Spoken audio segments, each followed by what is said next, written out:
From First World War trenches to World War II battlefields, American arms are legendary. But how did U.S. battle rifles evolve in this era of rapid military innovation? Let's find out.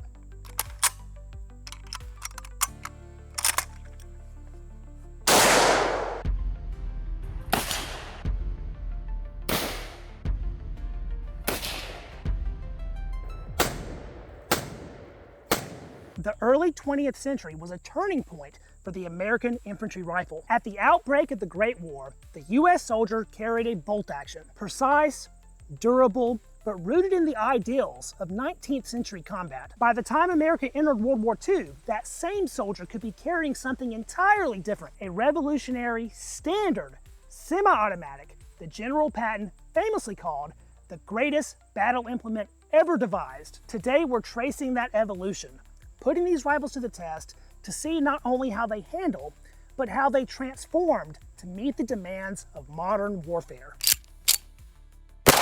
This is the 1903 Springfield, the rifle that was considered America's standard infantry arm in the First World War. As the name would suggest, this rifle was adopted in 1903, replacing the Krag-Jorgensen. After a trial period, the U.S. military decided to chamber the 1903 in the .30-06 cartridge, a rather large and powerful centerfire rifle round. These have a Mauser-style cock-on-open bolt action. It was the first infantry arm adopted by the U.S. that was a standard short rifle length. Just the fact of being a Mauser in a standard short rifle configuration made the 1903 pretty modern when it came to World War I. This rifle certainly has some oddities though. With any battle rifle, your sights are one of the most important aspects, and the sights on the original 1903 are super complex and complicated. They have a tiny notch in the rear and a tall, thin blade at the front that make a precise sight picture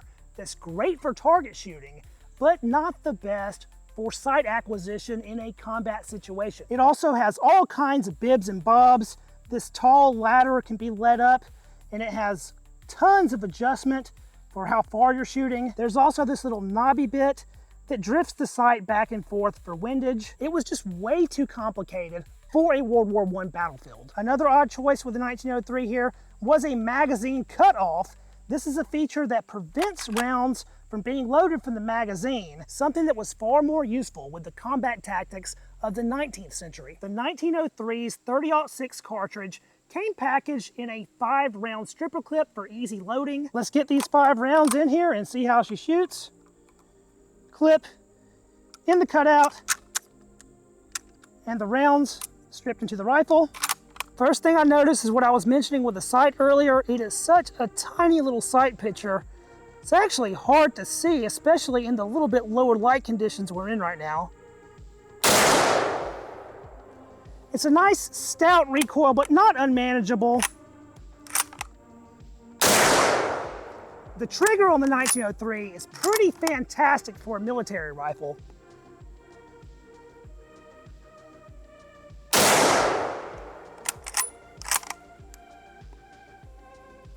Smooth loading. Whee! The magazine follower on my particular example tends to spit the last round out whether I want it to or not. So we'll put that 5th round in there.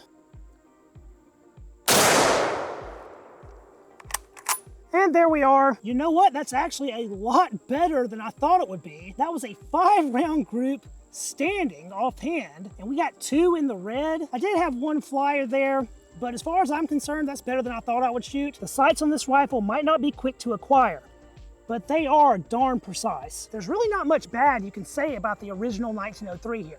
It is a good rifle and was a really good rifle in the First World War, but unfortunately the US was unable to produce enough of these to arm every soldier, and that's where our next rifle comes in.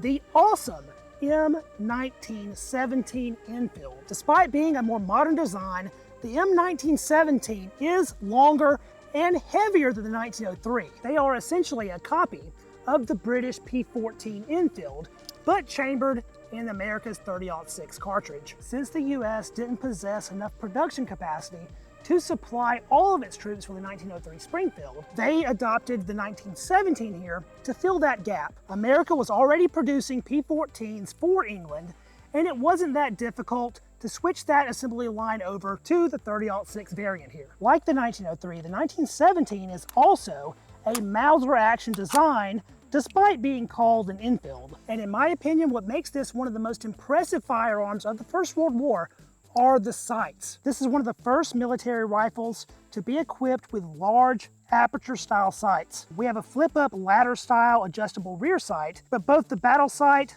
and the adjustable ladder have a nice aperture peep. That combined with this outstanding front sight provide the M1917 with some of the best sights you'll find from any rifle in World War I. The 1903 is reloaded with 5-round stripper clips, and the M1917 can utilize those exact same clips, but this rifle actually holds 6 rounds. We'll go offhand for the loading on these, one at a time. 1, 2, 3, 4, 5, and 6. Let's see how this one does. The sights are far easier to make out.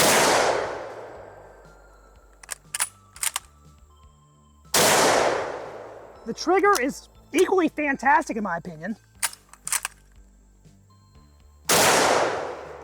The action on this is quick and smooth.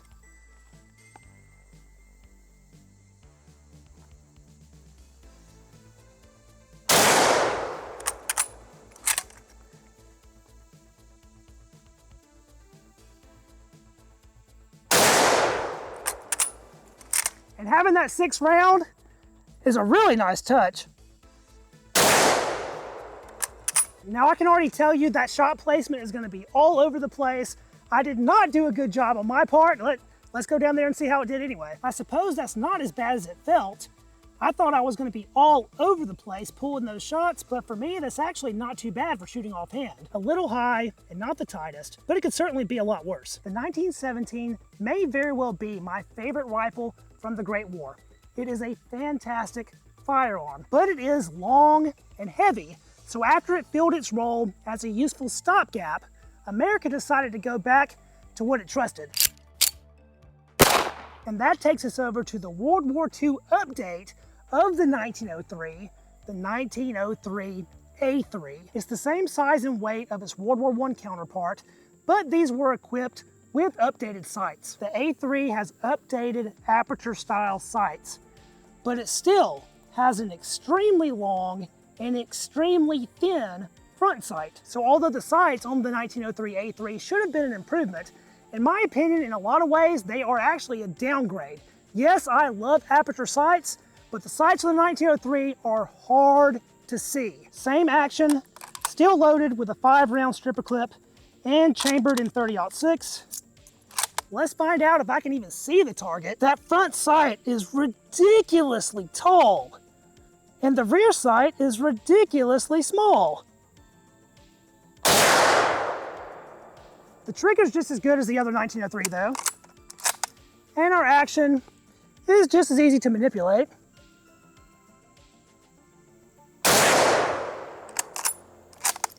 In bright sunlight, the sight is even harder to make out than it is currently.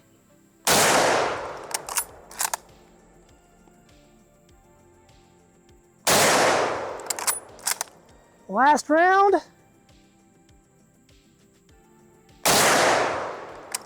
Well, 5 of 5 there. Let's see how it grouped. We are rapidly losing sunlight, but to be honest, that is not at all a bad group, especially for my eyes. Is it the tightest? No, but we got one in the red there, and I am happy about that. All 3 of these rifles have been excellent shooters today. That's one thing that American arms are renowned for, their accuracy. And that's exactly why the 1903 A3 is held in such high regard among collectors. They are beautiful rifles, and they are really good target rifles, but they're still not the absolute best battle implement. And that brings us to the 30-06 final boss, one of the most impressive battle rifles ever created, and definitely the #1 standard infantry arm of World War II, the M1 Garand. If you were a rifleman in World War II, this is the gun you would want to be behind. Semi-automatic, quick reloading with an 8-round M-block clip. The M1 Garand is no joke. It has one of the best implementations of aperture-style sights we've seen on any firearm. Both the rear and front sight are outstanding. Few rifles reload as quickly and easily as the M1 Garand. And 8 rounds is a huge improvement over 5.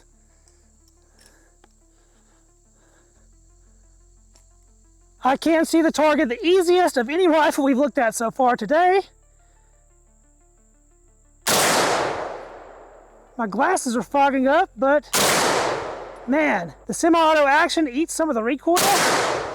The M1 Garand's trigger is as good as you'll find on any surplus rifle.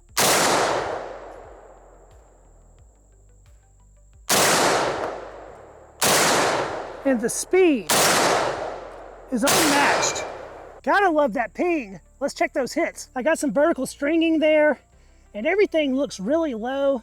I probably don't have the sights dialed in very well for this distance. I have 3 there and 3 there, so I'm almost willing to bet that the rear sight came loose. Let's go back there and look at it. Now, I'm certainly not the world's greatest shot, but I know this rifle groups like a beast. So let's take a look at this rear sight here. See that? The little lock bar is completely loose. So between fiddling with the rifle, loading and shooting, the rear sight is moving up and down all over the place. I'm going to attribute that really low group to that. So unfortunately, I kind of botched our accuracy test with the M1 here, but trust me, the M1 is a great shooter, and there's a reason they replaced these lock bar sights after World War II. There is a chance that you'll bump it and your sights will be way off. That doesn't sway my opinion of the M1 one bit. The World Wars didn't just change the map, they changed how wars were fought. The rapid innovation we saw in these rifles is a reflection of that seismic shift. From the precision bolt actions of World War I to the groundbreaking auto loaders of World War II, armies around the world were pushed to rethink firepower, tactics, and technology. These American rifles are more than just weapons. They are milestones in a century-long journey that shaped modern combat. The lessons learned on those battlefields still echo in the firearms used today. I hope you guys enjoyed the video. It was a long, hot filming session, and I am exhausted, but man, I cannot get enough of shooting these awesome American rifles. If you did like the video, don't forget to hit it with a thumbs up to help it out with the algorithm. Subscribe to the channel so you don't miss any of my future military surplus firearms content. If you like the format of this video, please let me know down in the comments because I can do more like this in the future. I want to say a huge thank you to each and every one of you out there for watching, and I will catch you in the next video. See you then. Peace.